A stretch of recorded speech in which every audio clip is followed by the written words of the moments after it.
nosso Copim viverá, nosso Copim viverá.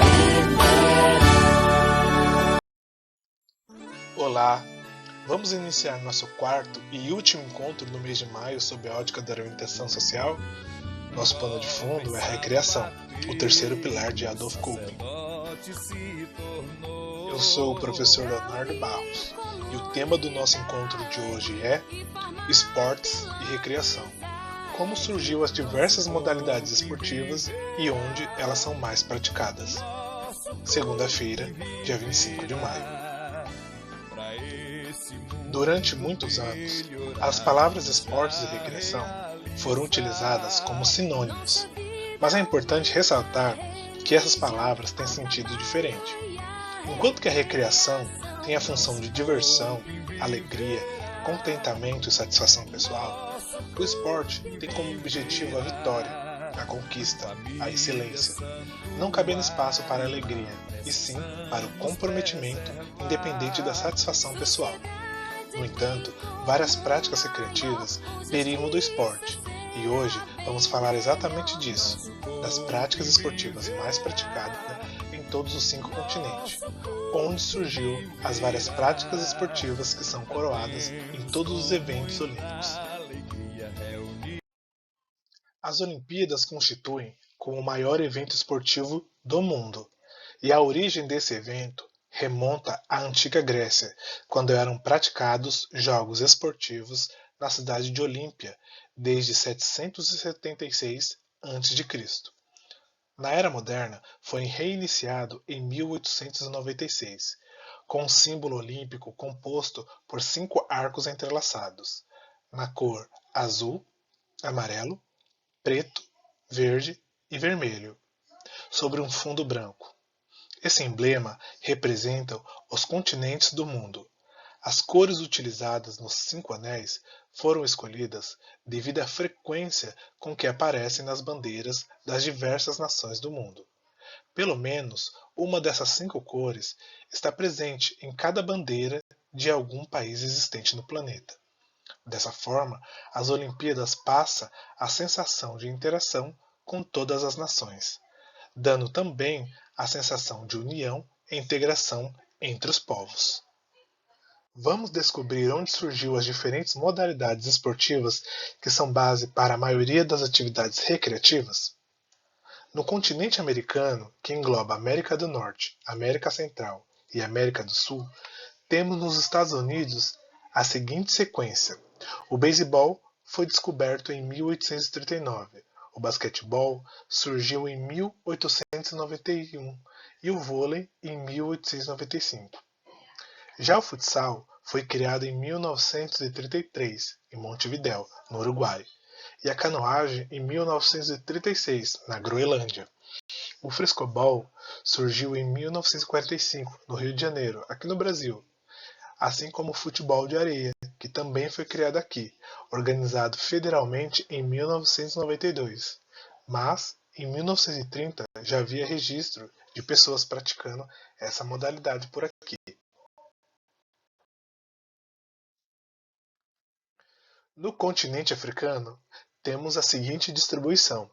A ginástica artística ela surgiu no Egito como atividade circense para entretenimento da população. Temos também no continente africano o rugby. Atenção, o rugby ele não foi criado no continente africano. No entanto, ele é um esporte muito praticado entre eles, usado inclusive como modalidade de união dos povos na África do Sul. Frequentemente, os sul-africanos eles usam essa modalidade de maneira recreativa nas ruas, nas escolas e nos espaços públicos. Temos também a capoeira, que tem origem na África, mas ela se dissemina com força no Brasil no período da escravidão. Além desses, os esportes radicais eles também estão presentes na cultura do povo africano. Entre eles, temos o bug jump, o mais alto do mundo, está na África do Sul, com 216 metros de altura. E aí, tem coragem de encarar? Continente asiático. Nesse continente, prevalecem as artes marciais. No Japão, por exemplo, Foi lá que foi criado o karatê, o judô e o sumô. O taekwondo ele foi criado na Coreia e o halterofilismo ele surgiu na China. Outra curiosidade importante sobre o continente asiático é que o badminton surgiu na Índia. Continente europeu. Temos o atletismo, que surgiu na Grécia em 786 a.C., passou pela Roma Antiga e depois estabeleceu-se na Inglaterra. Temos o futebol. É muito importante deixar claro que há relatos de que o futebol tenha surgido na China, no Japão, na Grécia e até mesmo na Itália. Mas é somente na Inglaterra que esse esporte ele ganha uma organização federativa e profissionalismo. No continente europeu também surge o handball, em 1919, exatamente na Alemanha, e o tênis de mesa. E o esgrima também vem na França. Oceania. Temos o cricket, que é muito praticado na Austrália e Nova Zelândia, o netball, que é mais ou menos um basquete, mas não tem tabela, e o golfe, que é amado pelo povo australiano.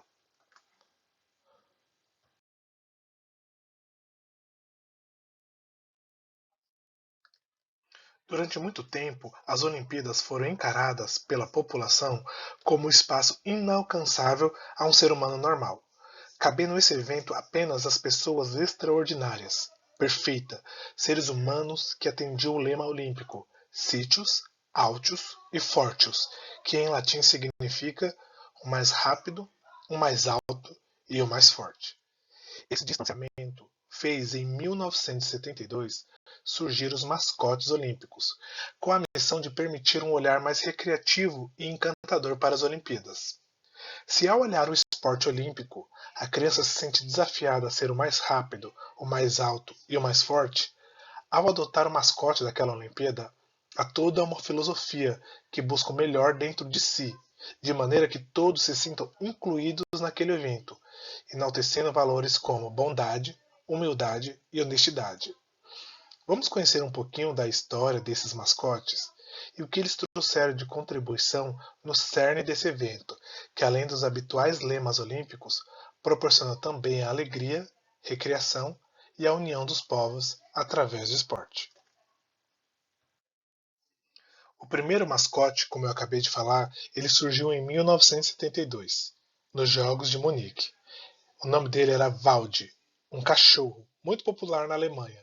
O cachorro ele foi escolhido para representar a resistência, a tenacidade e a agilidade dos alemães. Já em 1976, nós temos o Amic, em Montreal, no Canadá. Amic significa castor na linguagem indígena. O castor ele foi escolhido porque representa o trabalho duro, além de ser o animal símbolo do Canadá. Em 1980, temos o Misha, Moscou, Rússia, o famoso urso da Rússia, que representa o sentimento do amor e carinho ao próximo. Em 1984, temos o Sam. Ele é lá de Los Angeles, Estados Unidos. É uma águia de cabeça branca, ave símbolo nacional dos Estados Unidos. Representa força, coragem e grandeza. Já em 1988, temos o Odori, em Seul, na Coreia do Sul. O tigre ele simboliza para os coreanos o vigor e a nobreza, que é um espírito de seu povo. Já em 1992 temos o Kobe, em Barcelona, na Espanha. Esse é um cão de raça, pastor. Ele é da Catalunha, desenhado sob inspiração do Picasso. Esse animal ele representa a popularidade e a visibilidade. Já em 1996, temos o Easy, Atlanta, nos Estados Unidos novamente. Esse é o primeiro personagem sem características animais. É uma escolha ousada. Esse mascote ele representa modernidade e inovação. No ano 2000, nós temos Oli, Sid e Millie, na cidade de Sydney, Austrália. 3 animais nativos da fauna australiana. Os mascotes eles representavam a terra, a água e o ar. Já em 2004, nós temos dois personagens super interessantes, Atenas e Pevos, da cidade de Atenas, na Grécia. Os nomes representavam sabedoria, luz e música. A escolha dos dois personagens como irmão foi intencional.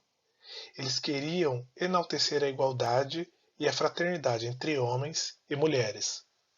Já em 2008, temos 5 personagens. Pela primeira vez isso vai acontecer na história dos mascotes das Olimpíadas. Temos o Bei-Bei, Jin-Jin, Wan-Wan, Wing-Wing e Nini, na cidade de Beijing, na China. Os mascotes ele representa os 5 elementos tradicionais chineses, que é o metal, madeira, a água, o fogo e a terra. Em 2012, nós temos o Wanklock e o Mandenville, em Londres, na Inglaterra. De acordo com o criador, os mascotes eles surgiram de 2 gotas de aço, que representavam a última viga de suporte do Estádio Olímpico de Londres, representando a força e a intensidade. Essa seria a segunda vez na história das Olimpíadas que um personagem não animal era retratado como mascote das Olimpíadas. Em 2016, nós temos o Vinícius e o Tom. Ele é na cidade do Rio de Janeiro, aqui no Brasil. Os mascotes do Brasil, eles representam nossa fauna e nossa flora, incluindo assim toda a nossa biodiversidade. E excepcionalmente em 2020, seria a nossa Olimpíadas em Tóquio. Mas devido a essa pandemia, passou para 2021. Os mascotes serão Miratoya e Someichi, no Japão, em Tóquio. Tarefa do dia. Ambos os Agora que nomes todos é uma sabem combinação que o de, objetivo do mascote de palavras é proporcionar japonesas alegria, que representam juntamente futuro com o sentimento de e igualdade e eternidade. união. Vamos criar um mascote para a nossa comunidade Cope sul-americana? Essa é uma tarefa singular, nossa, aqui da nossa comunidade sul-americana, apenas como compreensão dos conteúdos passados em aula. É uma brincadeira que servirá para nos unir enquanto esse distanciamento é uma realidade. Para isso, conto com a participação de cada um de vocês. Podem sugerir um animal, um objeto, uma criação própria, algo que possa despertar o sentimento de união, integração e criatividade em nosso grupo.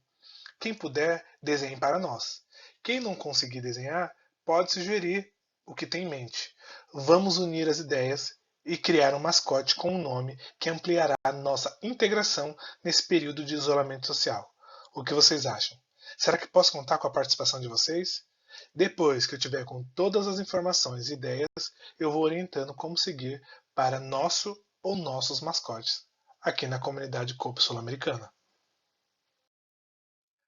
Bom, por hoje é só. Para finalizar, deixo aqui uma frase do Barão de Coubertin.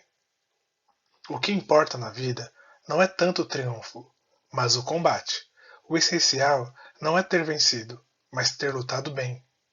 O esporte deve ser a esperança de todos os homens e mulheres e de todas as classes sociais.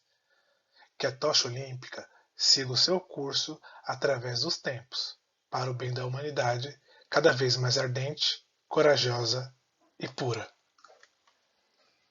Deus abençoe a todos, tenham um excelente dia e até semana que vem.